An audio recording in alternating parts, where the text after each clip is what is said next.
Olá, meu nome é Raoni Kuzma, seja muito bem-vindo ao Beleza Antirracista, uma iniciativa da Aurolab dedicada a gente colocar em pauta o antirracismo como vetor de competitividade para os decisores dos mercados de beleza e bem-estar.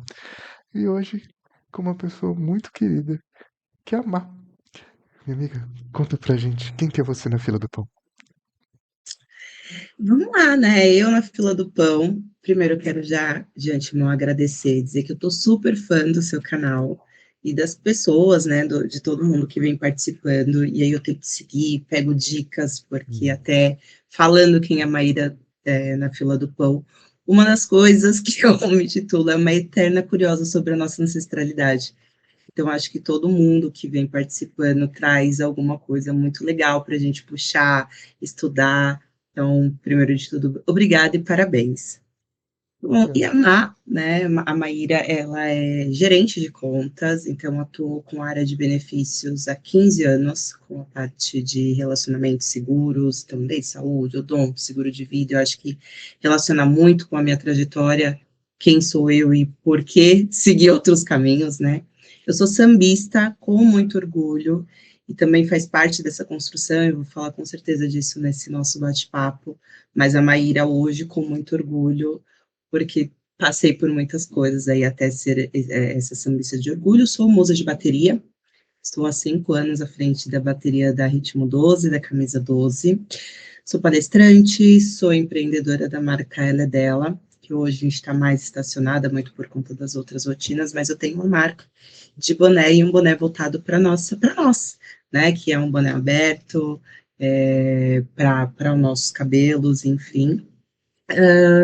Idealizadora do projeto de acolhimento MISUESP, que é um projeto junto com uma das minhas especializações, das minhas graduações, né? Eu estou me graduando em psicologia, e o MISUESP é um projeto dentro da UESP, para quem não conhece, é uma associação de escola de samba, né? Então a gente tem a Liga e tem a UESP, e esse ano eu idealizei um projeto para os concorrentes desse concurso.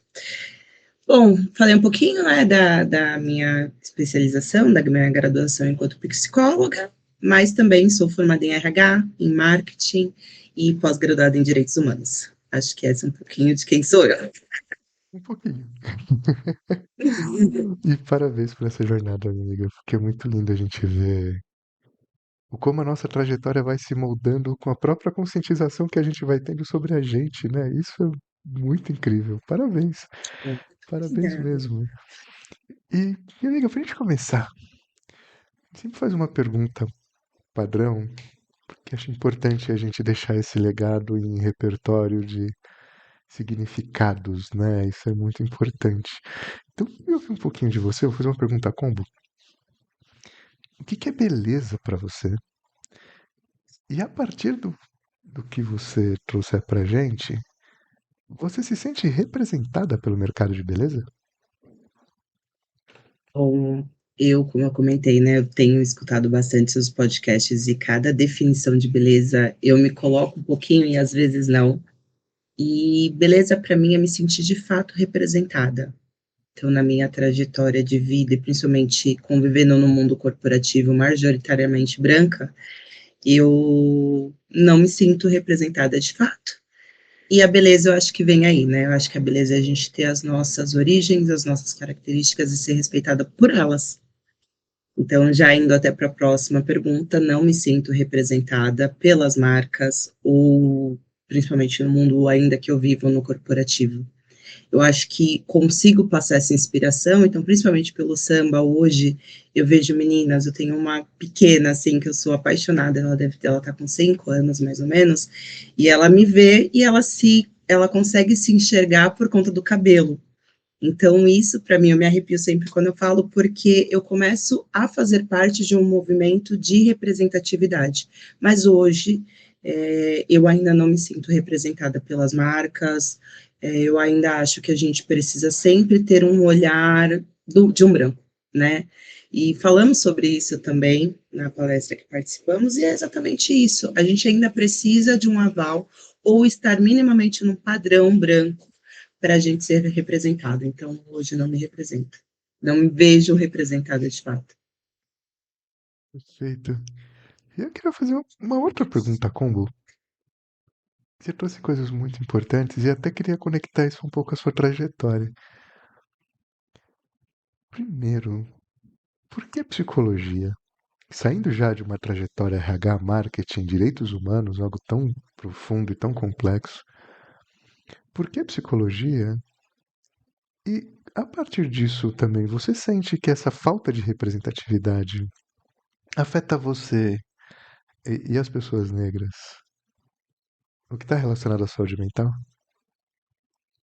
Total. Eu tenho que falar um pouco da minha trajetória, não tem como, né? Meio que uma entrevista de emprego, para entenderem também, porque sempre vem, nossa, mas como foi esse choque, né? Uau, você já está tanto tempo na sua área, enfim, né? Eu tive todo um crescimento, uma mulher preta, periférica, que fui cotista na primeira faculdade. Como que eu chego a ser gerente hoje e do nada quero fazer psicologia? E faz parte da minha trajetória de fato, porque eu comecei, como eu comentei, né, sou periférica, comecei bem na parte ali operacional de um processo dentro de multinacionais, e eu não me enxergava.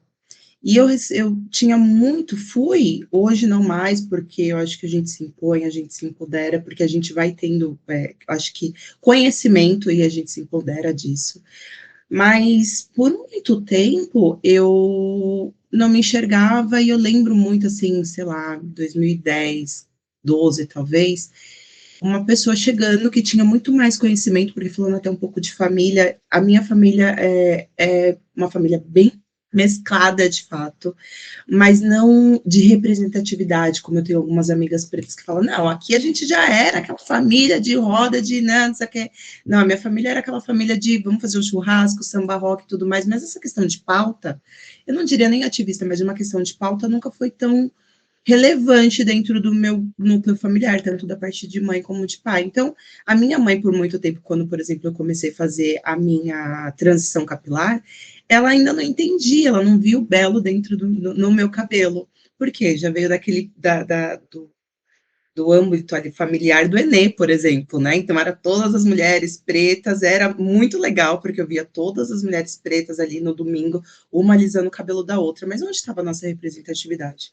De fato, a gente volta ali naquilo que eu comentei, da gente precisar ter os padrões, que na época era padrão, né? Ter o cabelo liso e tudo mais.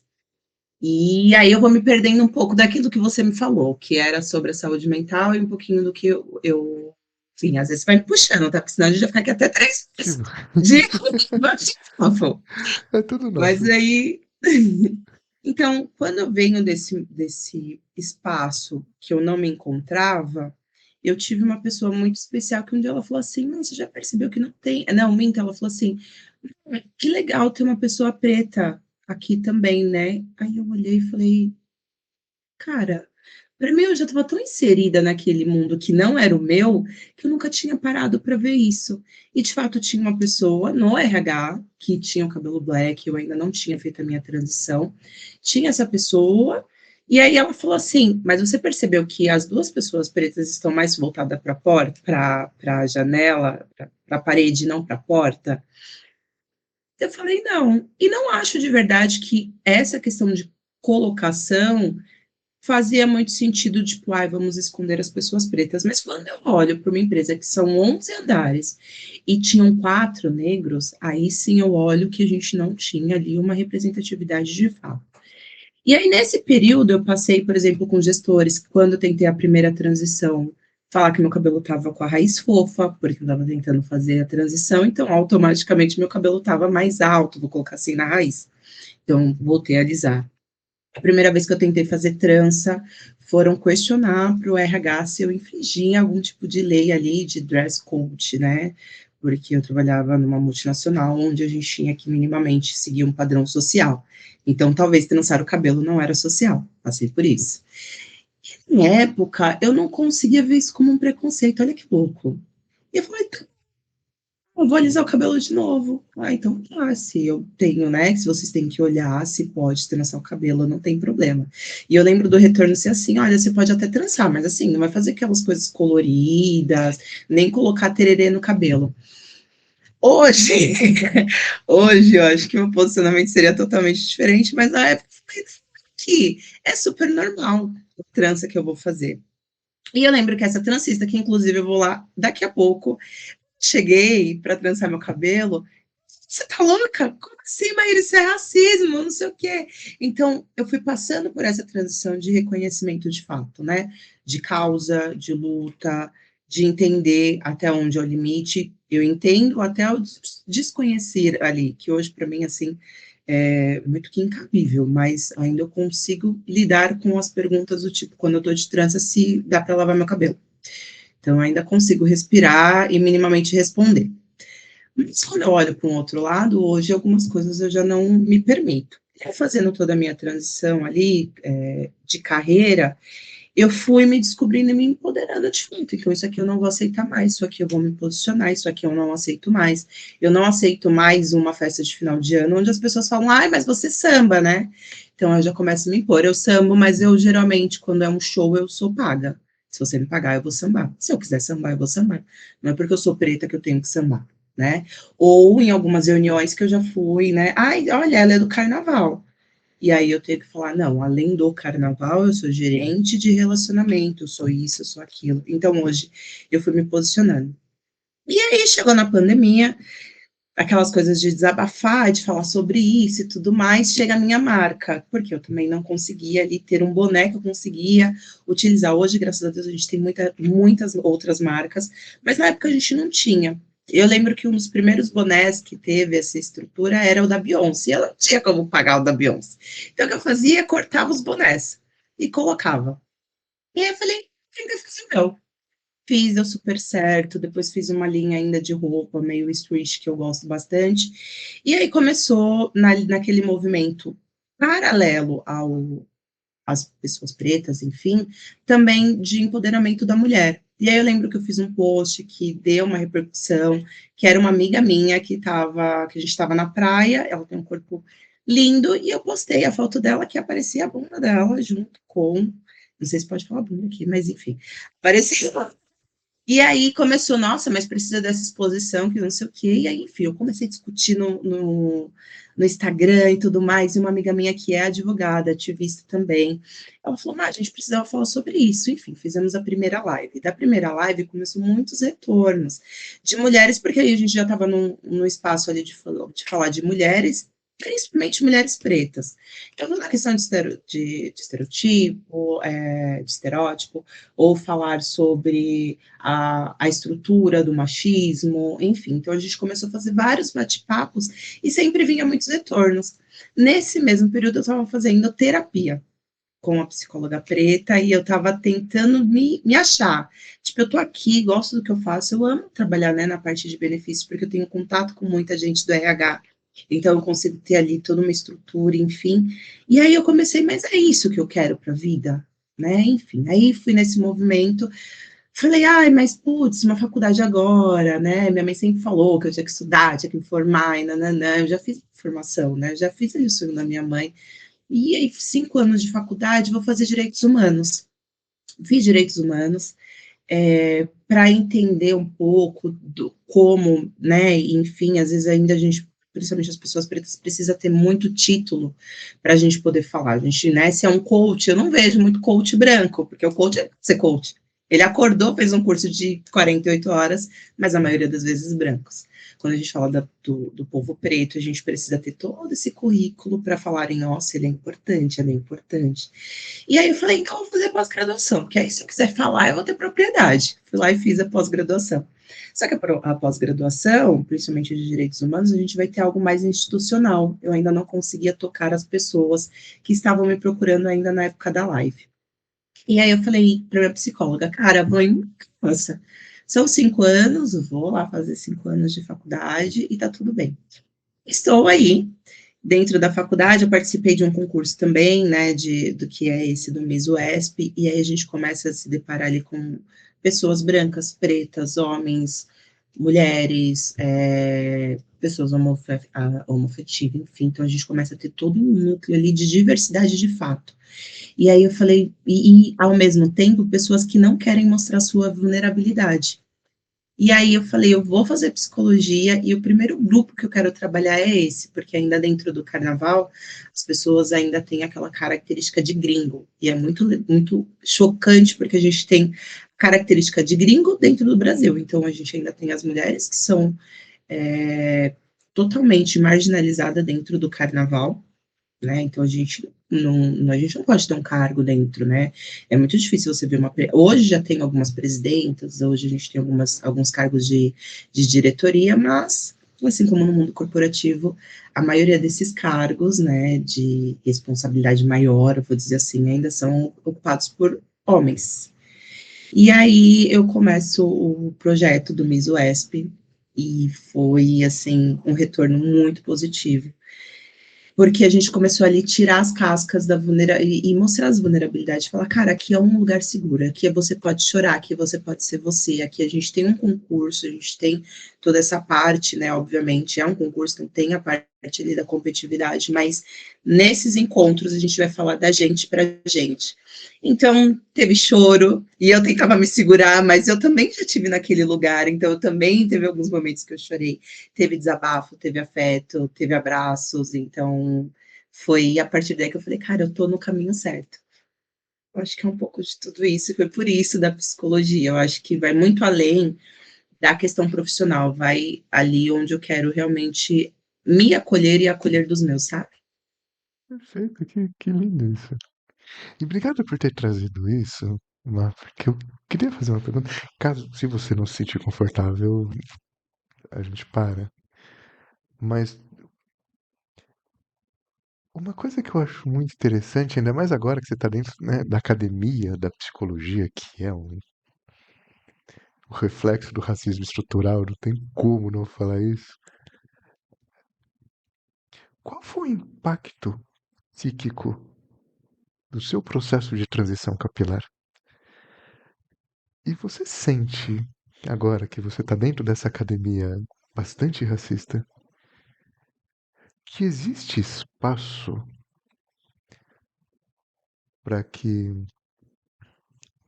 isso possa ser acolhido, ensinado e não simplesmente ouvido de uma forma distante, de aquelas pessoas têm esse protocolo de transição estético, né? Quebrar isso e tratar isso de fato como deve ser tratado, com esse viés profundo e científico da psicologia.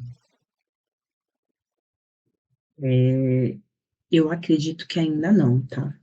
Infelizmente, eu tenho essa linha que temos a possibilidade de. Tivemos uma palestra essa semana falando sobre psicopatologia, e sei também que teve, né, uma convidada que falou, uma psicóloga que falou um pouco sobre psicopatologia, e a gente começa a trabalhar na parte da academia, enfim, da psicologia, da premissa de que cada indivíduo é um, né? Mas quando a gente vai olhar dentro do núcleo ali do início da psicologia, ela foi criada, vou colocar assim, por pessoas, homens brancos. E eu vejo ainda que no decorrer, ali no discorrer, ainda existe esse preconceito, ou pessoas, ou né, profissionais que não querem quebrar isso, né? Porque não querem conhecer. Então, quando eu falo do indivíduo, eu preciso conhecer o indivíduo minimamente. Então, para eu me sentir segura, eu tive que procurar uma psicóloga preta, porque já tive outras psicólogas que não conseguiam entender, né? Eu tive que ter uma psicóloga de falar, cara, lê Bell Hooks. Por mais que eu já tinha lido, que eu já conhecia, mas ler com essa visão agora, né, de que você pode, você deve, existe uma estrutura atrás que trouxe nesse caminho de que a gente precisa ser forte. Eu nunca tinha tido isso. Eu sei que hoje tem outros psicólogos que conseguem ter esse olhar, mas eu ainda acho que a gente vem de uma estrutura que não, né, que, ai, não é desse jeito, enfim, eu não, seria até um pouco antiético, mas é isso, assim, eu não consigo ver todos os profissionais olhando para esse lado, de respeitar o indivíduo de fato de cada um.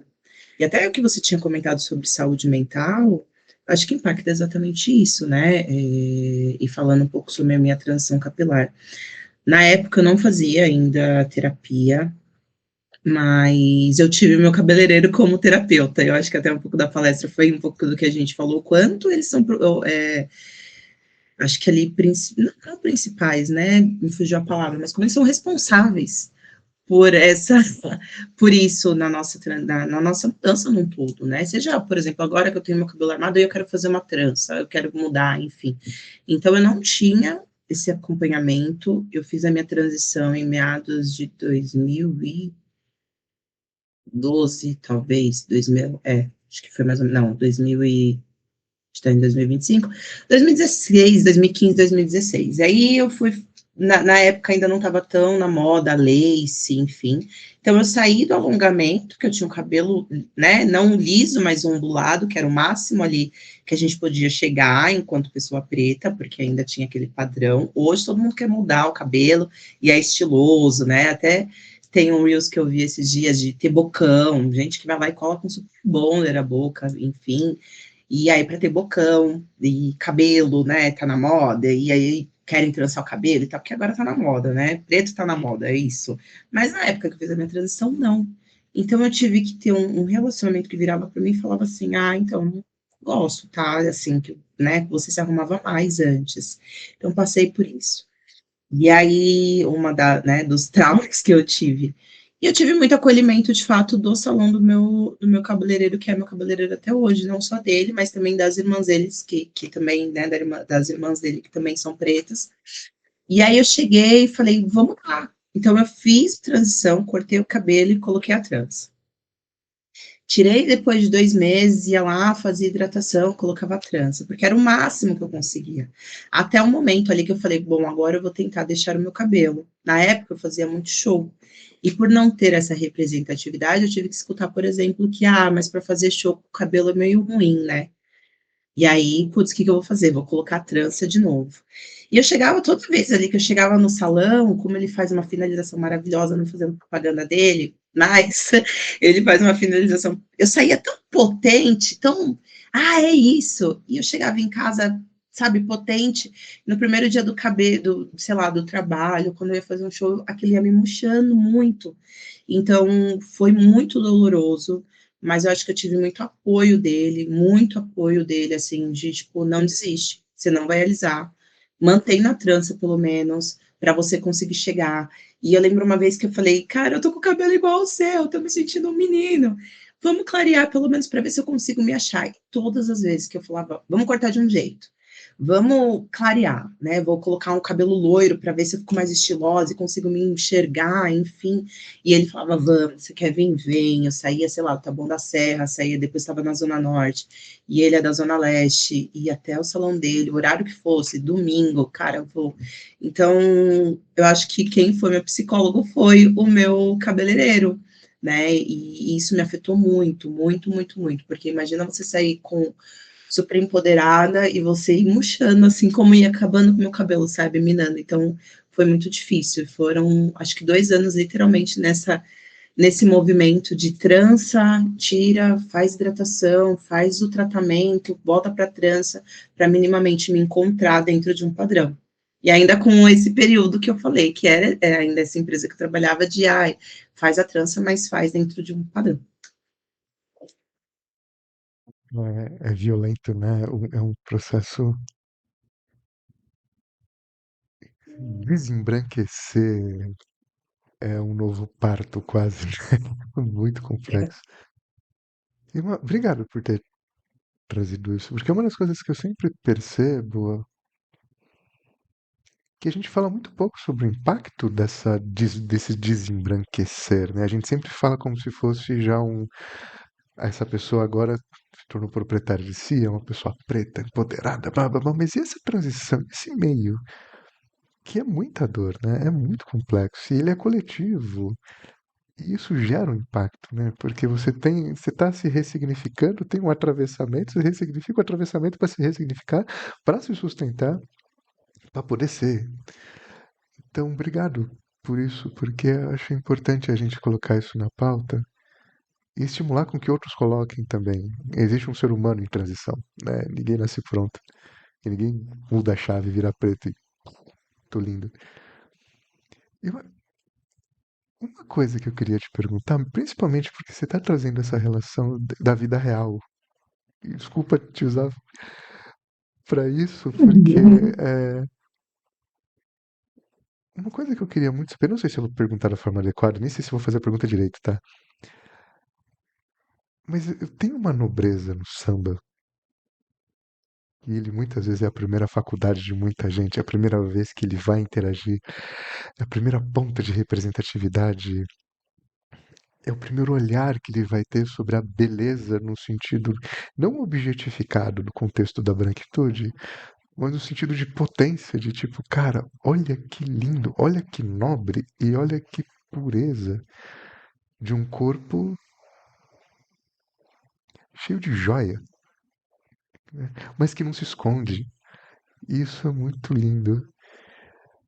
Você acredita, acho que com toda a tua trajetória, com toda a experiência, que o corpo no samba, ele é um corpo político?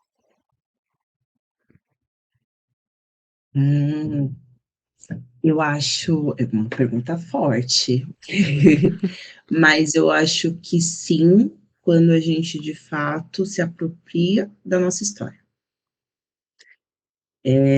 Falando até do samba, foi a primeira de fato a representatividade que eu tive, foi o primeiro olhar de agora eu quero ser preta, porque é exatamente isso. Até as palestras que eu faço, eu não gosto muito de ir para o lado muito teórico, né? Eu gosto de ir muito para esse lado de conscientização a partir, principalmente, das minhas dores.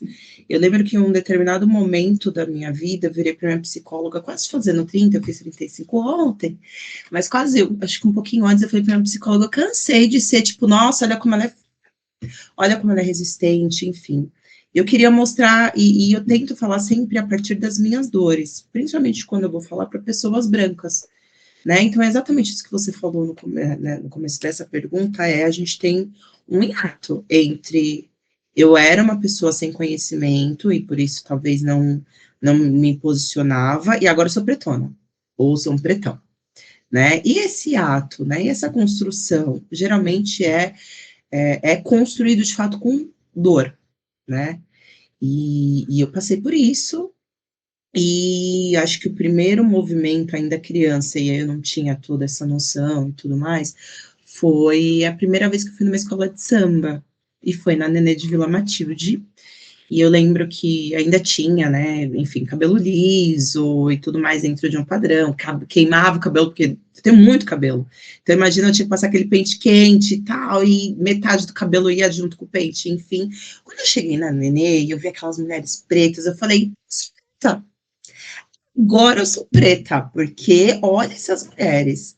E aí eu acho que é isso, né? Independente de todas as outras atmosferas que eu falei, até na questão das pessoas que têm uma visão ali, né, do objeto, seja da mulher, do homem, enfim, mas para a gente, entre a gente e para mim ali naquele momento, eu não esqueço da cena daquela menininha entrando numa escola de samba falando que lindas, e depois eu fui pro Vai Vai, e aí tive a mesma percepção, e aí vi aqueles homens também na comissão de frente, e eu falei, cara, tem muita gente preta, porque eu não tinha aquilo. Né? Eu tinha minha família, tinha um ou outro na escola, enfim, mas é quando eu vejo um quilombo mesmo, eu falei, cara, tem muita gente preta, bonita, sabe?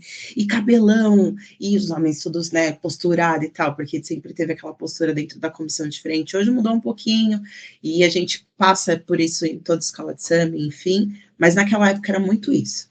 Então ali eu comecei a ter um movimento de eu sou preta. Só que aí depois eu fui de novo, né, muito por conta do corporativo, tendo aquele oculto de novo, de ter que esconder a minha pretitude, sabe? Então, acho que sim, acho que o carnaval, ele é, sim, essa potência, mas quando a gente começa a ter essa potência, porque senão a gente é dominado, né? A gente acaba sendo dominado de fato, a gente vai ser dominado por uma estrutura de todas as formas, a gente sabe da questão financeira, então sempre vai ter um branco ali, que às vezes eu não vejo nem só como uma questão crítica, mas às vezes é uma pessoa que com poder aquisitivo vai poder ajudar toda a comunidade. Então a gente vai fazer esse movimento, mas se eu não tenho um posicionamento de eu sou preto, eu tô aqui também, eu sou da comunidade, é isso, é aquilo, eu acabo me escondendo, eu acabo não valorizando a minha comunidade, mas se eu tenho um movimento, por exemplo, que eu venho fazendo dentro de, vou começar ali com um projeto projeto dentro do Miss UESP, para quem é preto, para quem é branco, enfim, mas para mostrar as nossas belezas, para mostrar o nosso empoderamento. E a gente fala muito de pessoas também periféricas, né? Então, putz, mas dentro da periferia a gente tem muita potência, né? Então, olha, se eu cheguei até aqui, você também pode. Não foi fácil para mim, não vai ser fácil para você, mas a gente pode chegar. E se precisar, eu estou aqui. E eu acho que o carnaval lhe dá, ele é essa faculdade de fato. Então, quando eu vejo uma criança sambando ali do meu lado e fala, nossa, olha a tia, tia, ou quando eu estou toda montada ali de, né, fantasia, tia, você está parecendo uma princesa. Eu falo, cara, não é por mim, né? É por eles. E como eu vou transformar isso não só no samba, mas dessa criança olhar lá na frente, e hoje eu tenho outros, né, adolescentes, jovens que falam, tia, ó, eu não gosto muito quando me chama de tia, mas eu vejo numa representativa falar, tia, olha, eu estou estudando, nossa, eu lembro de você lá atrás, sabe? Então, eu acho que é mais por eles. Então, eu acho que o carnaval faz e tem essa necessidade de resgatar enquanto política, de fato. Isso aqui é fantástico. E mais uma pergunta combo, Hum. porque você trouxe coisas que eu acho que são muito potentes, e eu queria também falar, ver um pouco do projeto, que ele é muito lindo. Hoje, com tudo isso que você viveu, com tudo isso que você falou, de fato, essa relação da representatividade que é muito impactante. Acho que quem é preto não tem noção do quão impactante é, né? A gente ver uma outra pessoa preta e falar, nossa, uau. É, como você enxerga o papel? Como nasceu o projeto que você criou, que eu acho brilhante? E qual que é o papel do carnaval e do ecossistema que é o carnaval, né? Não é só desfile de escola de samba. Acho que isso é uma coisa legal. É o óbvio que precisa ser sempre colocado. Na formação de uma autoimagem saudável, de um empoderamento de si e da manifestação saudável de si também, né? Qual que é o papel tanto do projeto quanto do carnaval para a formação da autoimagem? Eu vou começar primeiro do papel do carnaval. Eu acho que, como eu comento sempre, eu estou inserida num mundo corporativo e majoritariamente branco. Então, as pessoas, eu tento hoje, assim, reforçar muito que o carnaval não começa em fevereiro, né? O carnaval não é só em março, e que o carnaval não é só o samba.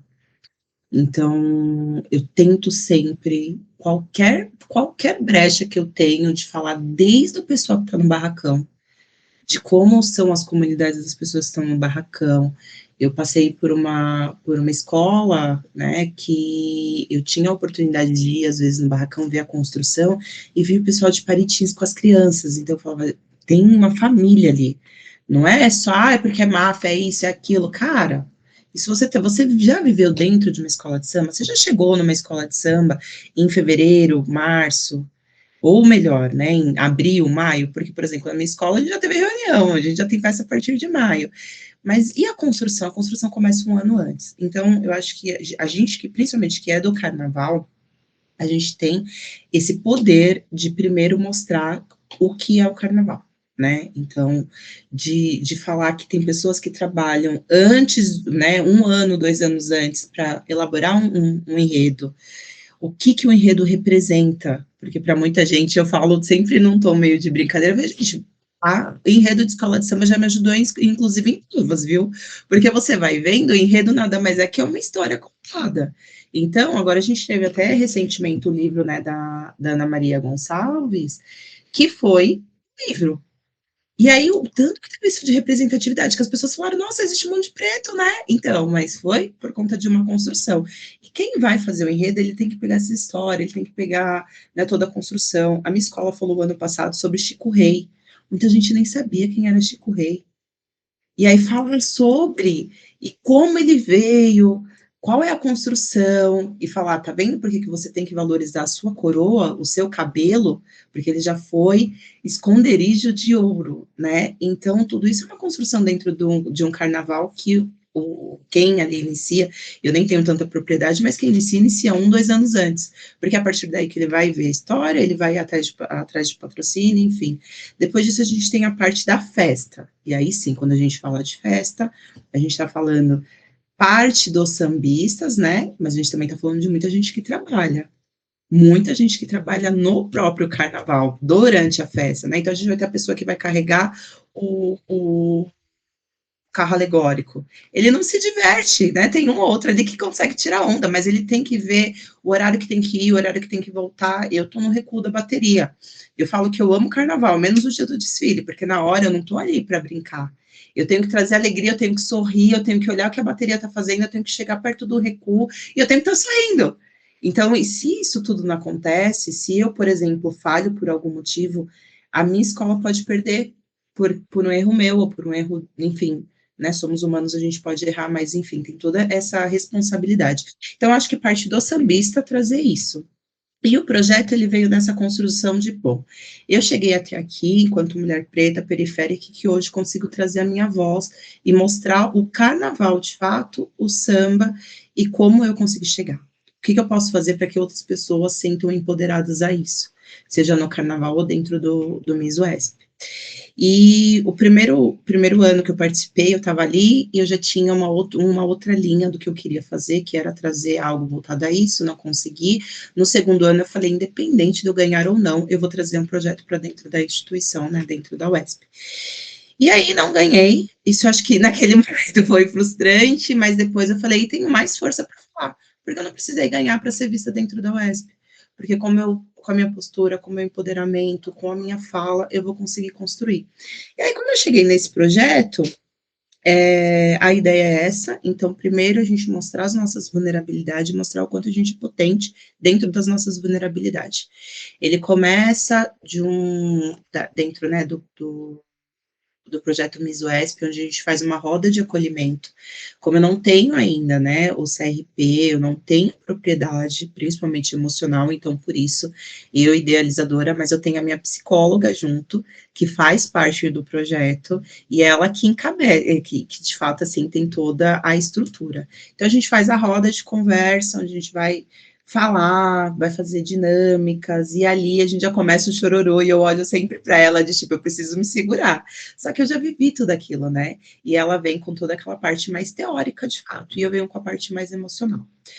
No segundo encontro, já é bem próximo do concurso, com a ideia de, cara, a gente já tá aqui, e a partir daqui a gente pega as histórias dos nossos antepassados para construir o nosso futuro.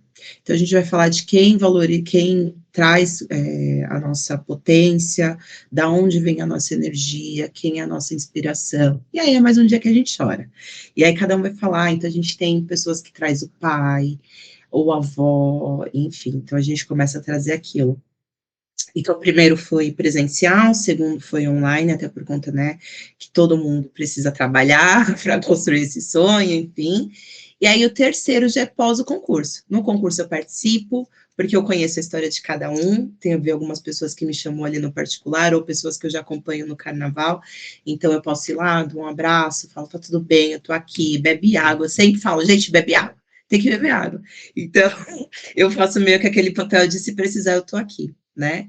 E aí o terceiro é depois do concurso, para a gente falar não só com a corte elegida, né, mas eleita, mas também com os outros, para mostrar que a partir dali que de fato começam as histórias.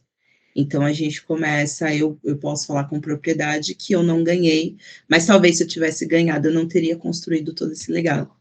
E que todo mundo pode, a partir do quão você se posiciona e se empodera da sua história. Então, tanto ano passado como esse ano, além do projeto, eu fui repórter dentro da casa, eu já participei de palestra dentro da casa e tenho outros projetos com eles. Então, eu sempre tento mostrar isso, cara, é a nossa história. E só quem pode contar a nossa história somos nós. E para isso a gente tem a força dos nossos antepassados, né? A gente tem toda uma história ali que a gente pode se ponderar, né, se empoderar, mas a nossa história é nossa e a gente precisa contar. É isso. Seja no samba, seja no Miss Wesp, de fato. Perfeito, maravilha. E caminhando para o final, com muito pesar, porque tá muito incrível essa conversa. Que dica e que puxão de orelha você daria num tomador de decisão da indústria de beleza? e que tem esse poder, né, de criar imaginário, sustentar imaginário. E ouve tudo isso e solta aquela, puxa, mais um mimimi.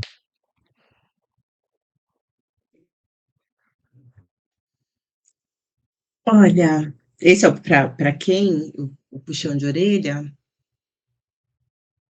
eu acho que o mimimi são necessários, né. Então, Maíra, cansei de falar para quem não quer escutar. Então hoje, para quem acha que é mimimi, dou um puxão de orelha, eu falo: "Tudo bem, se é isso que você acha, é isso que você vai ter", né. Então eu não gasto mais a minha energia com quem não quer escutar aquilo que eu quero falar. Então eu não consigo dar um puxão de orelha, porque eu sei que vai ser em vão. Eu prefiro ter as minhas energias para quem eu sei que vai fazer o movimento. Então, se essa pessoa não quer ouvir, não é para ela que eu tenho que gastar a minha energia. Mas vai ter uma pessoa que com certeza vai querer ouvir. E é essa pessoa que eu vou poder falar, que eu vou poder desmistificar, que eu vou poder falar, esse não é o caminho.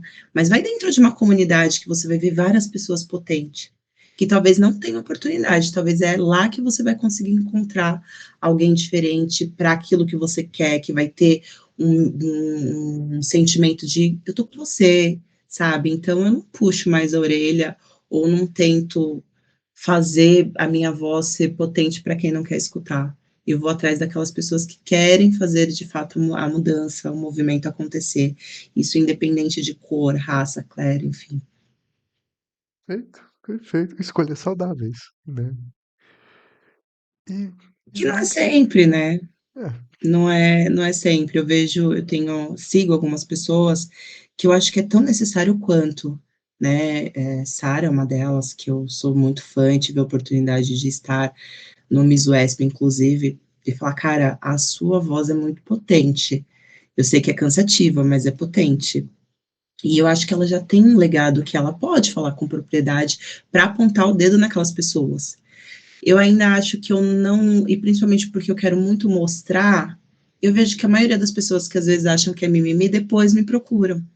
Ou depois falam: "Você pode me falar sobre isso?". Eu já tive casos de, por exemplo, ai, cota, né, é para preguiçoso, porque somos todos iguais. Eu poderia falar: "Cara, eu tenho aqui, ó, eu sou uma das pessoas de cota, então eu poderia falar com propriedade, mas é isso que você acha? Então tá bom". E num outro momento, quando a pessoa não está na defensiva, que eu pude fazer o movimento de falar: "Então, mas aquele dia que você falou sobre a cota, eu vou te explicar o que aconteceu comigo, eu vou te explicar o que aconteceu com várias outras pessoas, que talvez não tinham oportunidade naquele momento de pagar uma faculdade, mas foi a partir da cota que conseguiu construir a sua história". Então eu acho que é o momento que a gente vai falar, e não que eu não vou falar, mas talvez aquele momento, e a gente sabe disso, a pessoa está muito na defensiva, que ela não vai me escutar. Então, o momento certo, eu vou ter voz para falar e falar: "Agora eu vou ser escutada, agora eu vou ser ouvida, agora você vai realmente entender o porquê de todo o movimento e que não é mimimi". perfeito, perfeito. E minha amiga, por que seus ancestrais se orgulham de você? Ai, eu acho não. Eles se orgulham porque eu sou essa mulher que não desisto, mas também não resisto, né, eu tô ali, eu não desisto. Às vezes eu preciso desistir para retroagir e dar 2 passos para frente, né, então acho que é isso, acho que eles falam: "Minha filha, descansa agora, porque daqui a pouco você vai voltar mais forte". E nossos ancestrais fizeram isso, né, eu acho que eles trouxeram um legado, eles trazem um legado pra gente, de às vezes a gente precisou se calar para quando falar, falar mais alto, falar mais forte, falar para os nossos. Acho que eles têm muito orgulho e eu muito orgulho também de ser preta e poder carregar toda essa ancestralidade dentro de mim. Perfeito, perfeito. Todos nós nos orgulhamos disso, minha amiga. Tenha certeza disso. E queria te agradecer imensamente. Foi um papo incrível. Espero que você tenha curtido como a gente curtiu. Muito, muito, muito mesmo. Acho que é muito bom poder falar, né, e com uma pessoa que tem muita propriedade, né, que é você.